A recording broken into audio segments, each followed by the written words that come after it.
الحمدلله والصلاة والسلام علی رسول الله. محترم ورونو، چې کله د دنیا پیدا شوې د کمې ورځې نه تر نن تاریخه پورې د دنیا خپله نه ده بدله شوې، بلکې د انسانانو د بدلون د وجې نه دا دنیا بدله شوې ده. کامیاب انسان هغه دی چې د وخت تېرېدلو سره ځان کې ښه بدلون راولي، مثبت بدلون راولي او د منفي بدلون نه ځان وساتي.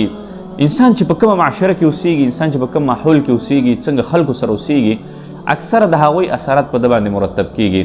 خو البته کامیاب خلک هغه دي، هوښیار خلک هغه دي چې هغوی د خلکو نه منفي تاثر وانخلي.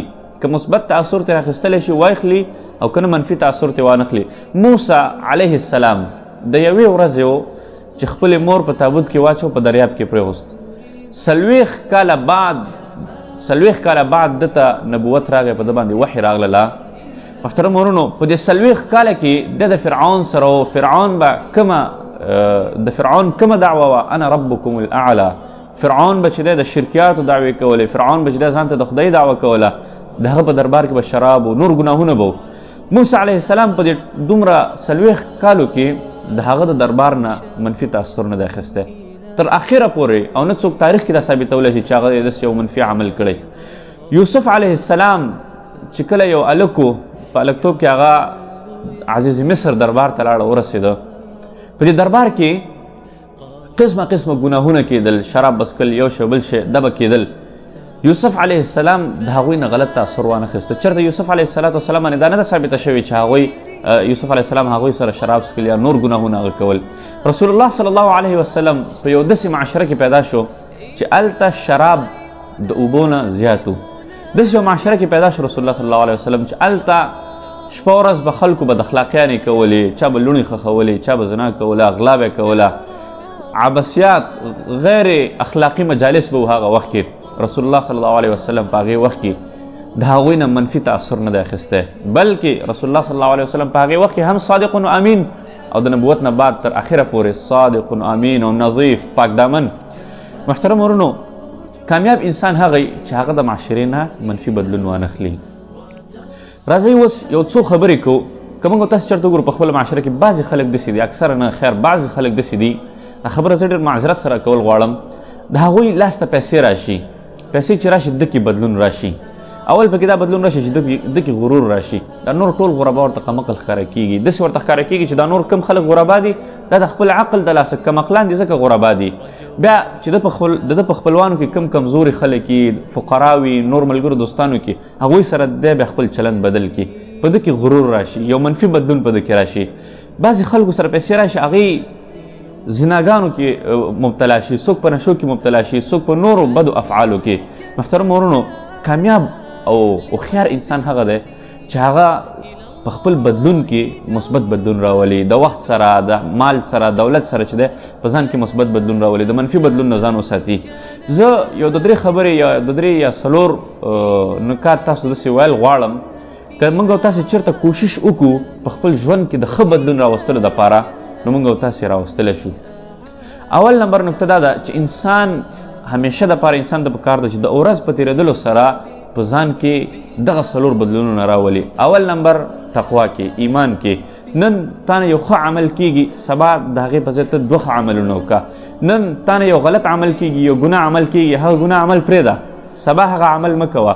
هره شپه چې تاسې ویده کېږئ یا خپل ژوند کې هره ورځ د خپل ځان دپاره، د خپل شخصیت دپاره 1 ساعت، نیم ساعت تاسو ضرور ورکوئ. دویم نمبر باندې، اول نمبر باندې تقوا یا ایمان کې باید چې موږ او تاسې بدلون راولو او ښه والي طرف ته لاړ شو. دویم نمبر باندې په علم کې کوشش کوئ چې د ورځې یو لفظ زده کوئ، یوه کرښه یادوئ چې د هرې ژبې، د هر کتابي، دا به ستاسې په ژوند کې ښه بدلون راولي، مثبت بدلون به راولي. هر ورځ یو لفظ زده کوئ یا یو ټکی زده کوئ تاسې، یا یوه جمله زده کوئ، او یا د بلې ژبې یو لفظ زده کوئ. دا به ستاسې په ژوند کې ښه بدلون راولي. دې سره به ستاسې دماغي صلاحیت زیاتېږي، دې سره به ستاسې عصبي قوت زیاتېږي، دې سره به ستاسې په ژوند کې ښه بدلون راځي. دریم نمبر باندې هره ورځ خپل ځان ته سوچ کوئ چې ما نن کومه بد اخلاقي کړې ده، او زه په ځان کې نن کوم ښه اخلاق راولم، سبا به زه کوم یو ښه اخلاق استعمالوم.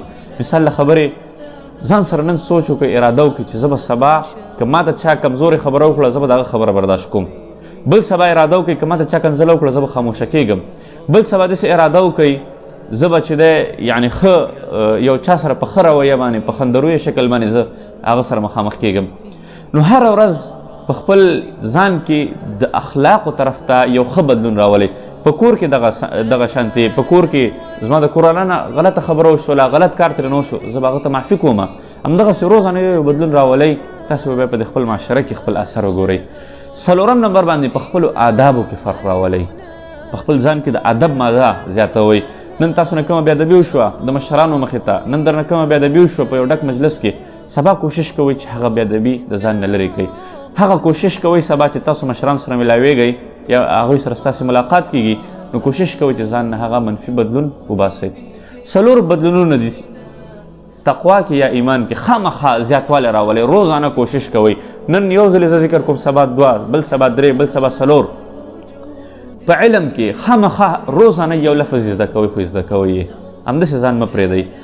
3 نمبر باندې اخلاق. خامخا په خپلو اخلاقو کې زموږ اخلاقي منبع معلومه ده چې کوم ځای کې زموږ اخلاق دي.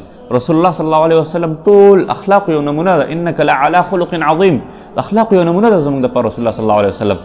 د هغه نه د هغه په اخلاقو کې تاسو مطالعه وکئ. روزانه د هغوی یو اخلاق په خپل ځان باندې عملي کوئ.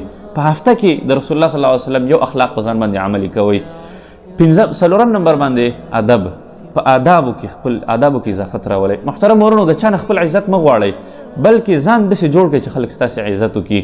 محترم ورونو، معاشره چې بدلیږي دا معاشره بدلیدل هم د بل چا نه مه غواړئ. خپل ځانونه باید چې بدل کړو، په خپله معاشره کې اخلاقي تغیر راولو، په خپله معاشره کې، په خپل ملک کې، په خپل علاقه کې یو اخلاقي تغیر راولو. الله تعالی په قرآن کریم کې فرمایي ان الله لا یغیر ما بقوم حتى یغیروا ما بانفسهم.